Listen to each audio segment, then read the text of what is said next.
मित्रों, हम सब जानते हैं कि भारत के प्रधानमंत्री मनमोहन सिंह जी और कांग्रेस पार्टी लंबे समय से हर विषय पर सबसे पहले विपक्ष की आलोचना करती रही है और जो भी घटनाएं घटती हैं वो हमेशा उसका आरोप विपक्ष पर जड़ देते हैं।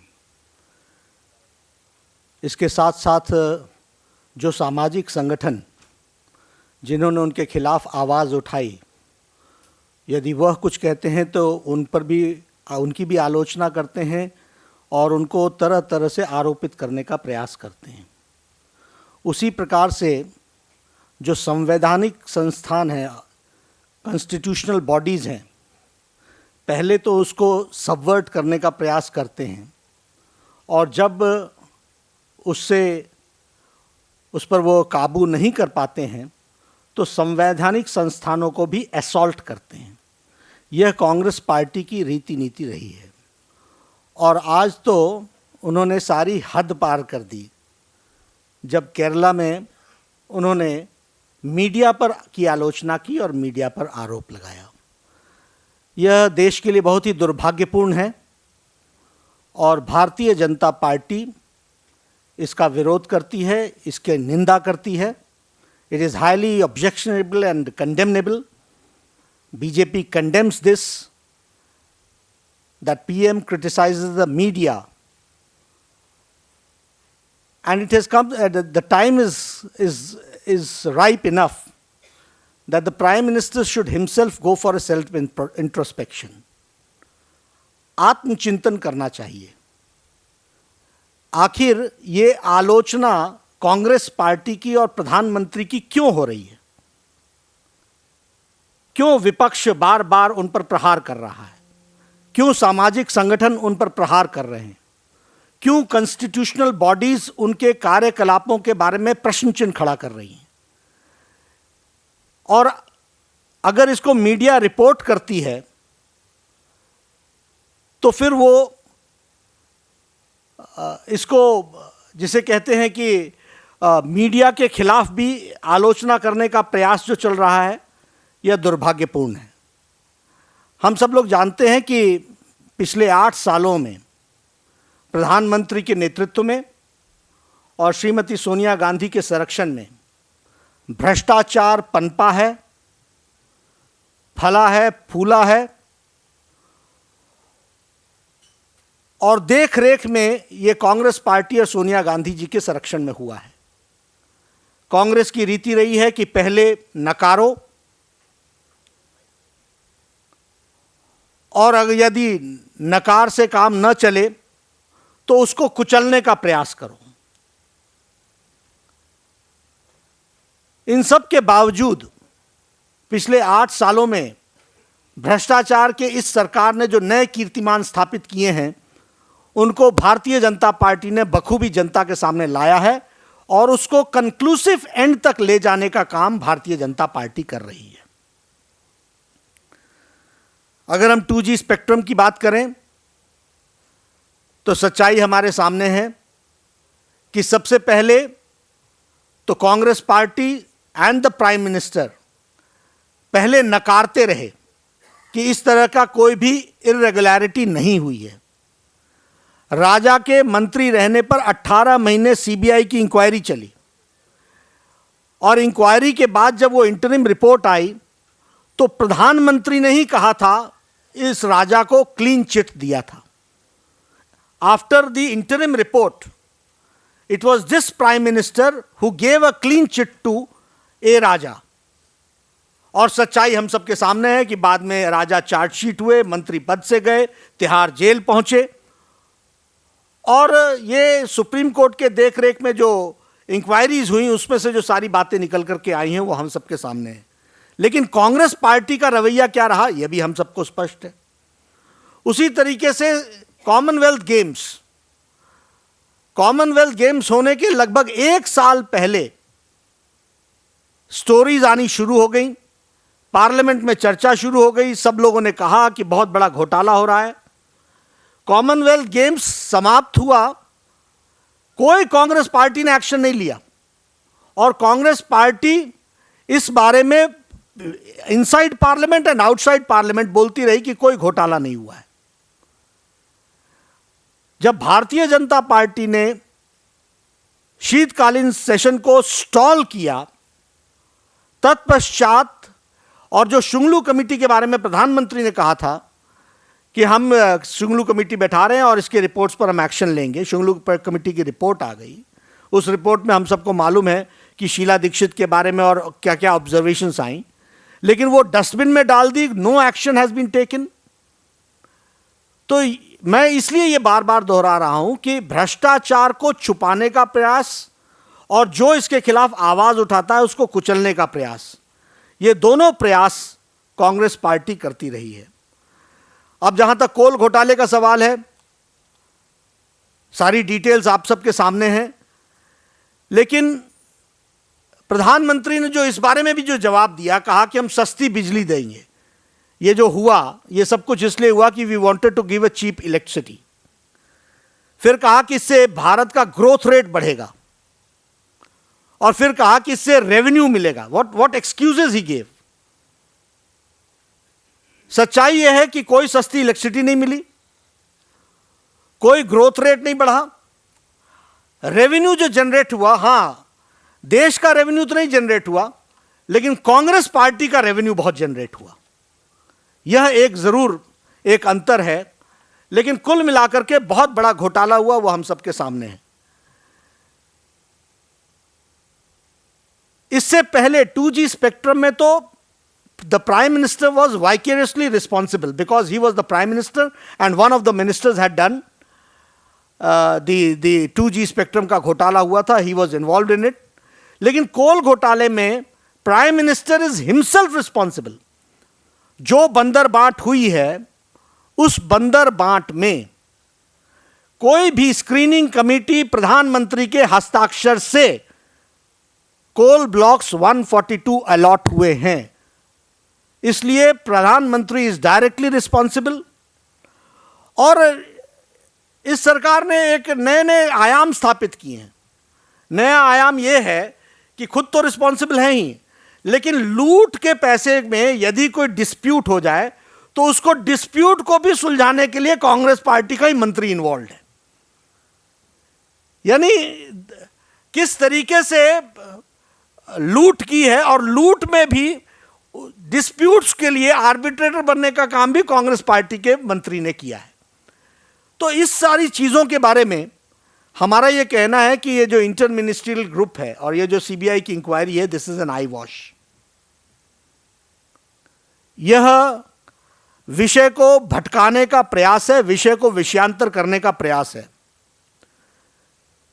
सीबीआई इंक्वायरी करने के लिए सक्षम है, लेकिन जिस सीबीआई का चीफ प्रधानमंत्री हो और प्रधानमंत्री डायरेक्टली इन्वॉल्व हो, तो सीबीआई इस इंक्वायरी को करने के लिए अक्षम हो जाती है, और इसलिए प्रधानमंत्री को तुरंत इस्तीफा देना चाहिए। और हमारी मांग बड़ी स्पष्ट है, जहां तक अभी तक भी जो इंक्वायरी हुई है उसके बारे में भी हम ध्यान में रखें कि CBI is not enquiring on the policy issues, CBI is not enquiring on the procedural issues, CBI is enquiring company specific. वो कुछ स्पेसिफिक कंपनीज को लेकर के वो इंक्वायर कर रही है और उसके प्रोसीजर्स को सामने ला करके खड़ा कर रही है। लेकिन उसमें से भी जिस तरीके से बातें सामने आ रही हैं, और आप ही लोग प्रेस से जो सीबीआई की एफआईआर्स आ रही हैं, उससे स्पष्ट हो रहा है, जो प्रेस में आई हैं उससे स्पष्ट हो रहा है कि किस तरीके का बंदरबांट हुआ है। इसीलिए Bharatiya Janata Party is very clear that the prime minister should resign immediately. 142 coal blocks को रद्द करना चाहिए और एसआईटी सुप्रीम कोर्ट की देखरेख में इंक्वायरी करनी चाहिए, तभी चीजें सामने आएंगी। यह बात भारतीय जनता पार्टी की डिमांड है। जहां तक कल समाजवादी पार्टी ने कांग्रेस पार्टी के ऊपर कुछ टिप्पणियां की हैं, हमारा बहुत पहले से यह मानना है कि Samajwadi Party is nothing but the B team of Congress Party. वह सबसे विश्वसनीय सहयोगी दल के रूप में उसका इतिहास रहा है। 8 साल पहले खुद ब खुद जाकर राष्ट्रपति को उन्होंने इस यूपीए की सरकार को और कांग्रेस पार्टी को समर्थन देने की चिट्ठी दी है। 3 साल की उपलब्धियों का जब चिट्ठी सामने आती है तो वहां समाजवादी पार्टी के नुमाइंदे साथ खड़े होते हैं, मुलायम सिंह जी खुद उसमें उपस्थित होते हैं और उसी दिन शाम को तेल के दाम बढ़ा दिए जाते हैं। लखनऊ में कुश्ती, दिल्ली में नूरा कुश्ती, ये सब चीजें इस बात को स्पष्ट बनाती है कि समाजवादी पार्टी का डबल स्टैंडर्ड्स हैं और इसलिए उनकी कोई विश्वसनीयता नहीं है। सच में अगर वो कांग्रेस पार्टी के विरोध करना चाहते हैं तो सबसे पहले उनको राष्ट्रपति जी के पास जाकर अपना जो समर्थन पत्र है वो वापस लेना चाहिए। एक बात और मैं कहना चाहूंगा कि समाजवादी पार्टी हमेशा सांप्रदायिक विषयों के बारे में चर्चा करती रहती है। मुझे लगता है कि अब समाजवादी पार्टी को ये सांप्रदायिक इशू और कम्युनल इश्यूज के बारे में चर्चा बंद कर देनी चाहिए। पिछले 100 दिन में 6 सांप्रदायिक दंगे उत्तर प्रदेश में हुए हैं। Past 100 days, 6 riots have taken place, communal riots have taken place, and not even a single arrest has been taken place. तो ये समाजवादी पार्टी का सांप्रदायिक स्यूडो सेकुलरिज्म का और जिस तरीके का उनका ये रवैया है, मुझे लगता है कि दुनिया जानती है, देश जानता है। अब ये इस तरीके का ढोंग उनको बंद करना चाहिए। एक खबर आई है कि आईबी के पास इंफॉर्मेशन आई है कि मोदी जी की यात्रा पर कुछ खतरा और थ्रेट्स बढ़े हैं।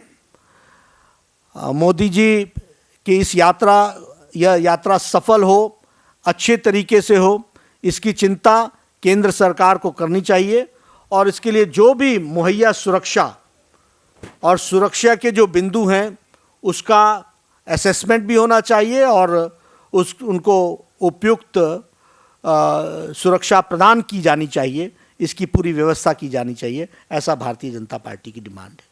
मेरी ओर से बात अपनी हो गई। There's an reports are there that there is an IB threat. The reports are there with IB that there is a threat to Narendra Modi ji's yatra. We would like to see that the central government takes necessary action and takes necessary steps so that enough security is provided to the yatra, Narendra Modi ji's yatra, and immediate steps should be taken for this. देखिए, मैंने पहले कहा कि Congress party का तरीका है पहले नकारो, फिर उसके बाद आलोचना करो और फिर इसका सारे का सारा धरे का धरा सारा का सारा विषय एनडीए की सरकार पर डाल दो, जिस एनडीए की सरकार को 8 साल 9 साल हो गए। हमारा ये बड़ा स्पष्ट मानना है, आप कहीं से भी इंक्वायरी करा लो, हम इंक्वायरी के लिए तैयार हैं। हमने जेपीसी में कहा कि आप सारे, आपने बुला लिए यशवंत सिन्हा, आपने बुला लिए या अरुण शौरी, आपने बुला लिए जसवंत सिंह, हमने कहा और किसी को भी बुलाना है बुला लो, लेकिन चिदंबरम को तो बुलाओ, प्रधानमंत्री जी को तो बुलाओ। तो जो बड़े सक्षम हैं वो क्यों नहीं आ रहे हैं? इसलिए ये जिसको बोलते हैं कि दिस इज हिपोक्रेसी।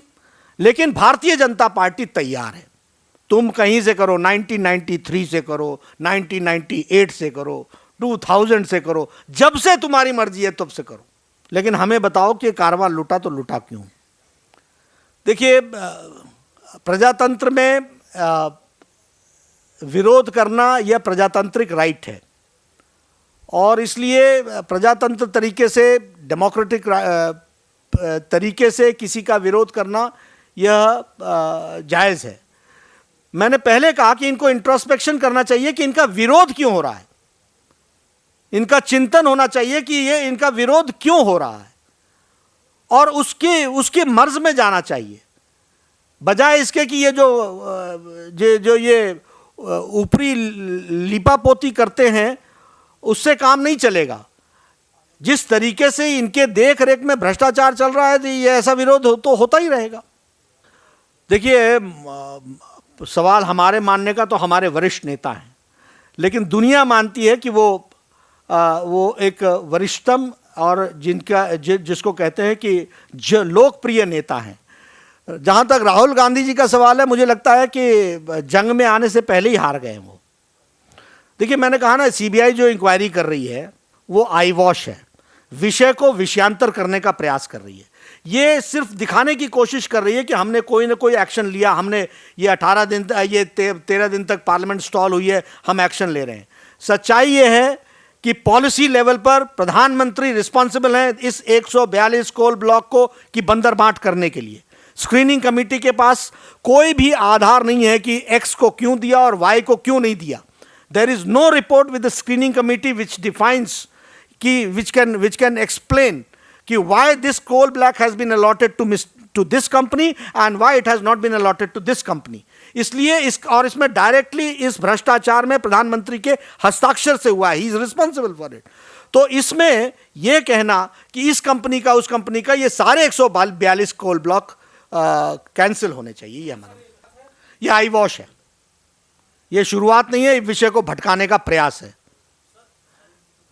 आईएमजी के द्वारा किया जा रहा ये इंक्वायरी, ये आई वॉश है, ये विषय को भटकाने का प्रयास है। उसमें कोई दिक्कत की बात नहीं है। there is no problem with it. We have said that since 1993, 1973, 1998, whenever you want to start, you start an inquiry. You do a thorough inquiry about it. No problems with it. But the allocations done during Prime Minister Manmohan Singh's regime, this 142 should be cancelled and action should be taken accordingly. नहीं, देखिए, हमारे मनोहर पारिकर जी ने बहुत पहले कहा था कि mining में बहुत बड़ा घोटाला हुआ है और बहुत सी चीज़ों में नियमों को ताक पर रख करके किया गया है। सरकार हमारी आई है मैंडेट, फ्रेश मैंडेट के साथ आई है। इन सारे विषयों को पर्यावरण की दृष्टि से भी और वहाँ की आवश्यकताओं को ध्यान में रखते हुए नियमों के अनुसार करने का प्रयास हो रहा है।